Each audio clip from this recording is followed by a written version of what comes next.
नमस्कार. आज आठवड्याच्या पहिल्या कामकाजाच्या दिवशी सकाळी शेअर मार्केट सुरू झाल्यापासून घसरण होती आणि कामकाज पुढे जाईल तसे घसरण वाढतच होती.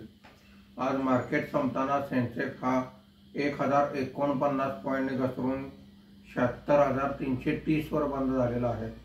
निफ्टी हा 346 पॉईंटने घसरून 23,086 वर बंद झालेला आहे.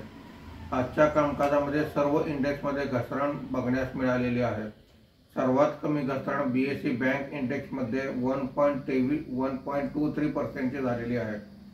सर्वात जास्त घसरण BSE रिअलिटी इंडेक्स फंडमध्ये 6.59% झालेली आहे. BSE mid cap index 4.17%, BSE small cap index 4.14% खाली आहेत.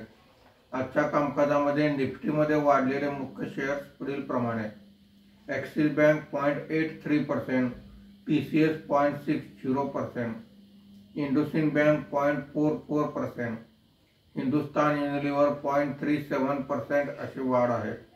आज निफ्टीमध्ये घसरलेले मुख्य शेअर्स पुढील प्रमाणे आहेत: अडाणी enterprises 6.29%, Trent 5.46%, BPCL 4.45%, Bharat electronic 4.21% असे घसरण आहे. जगभरातील शेअर मार्केटमध्ये घसरण सुरू आहे. याखेरीज रुपयाची घसरण बघण्यास मिळालेली आहे.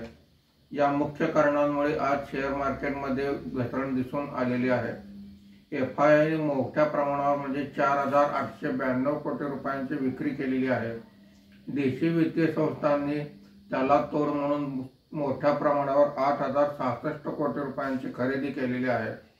आज रुपयामध्ये 61 पैशाची विक्रमी घसरण झाली असून मार्केट बंद होताना रुपयाचा दर हा 86 रुपये 58 पैसे प्रति डॉलर असा होता. धन्यवाद.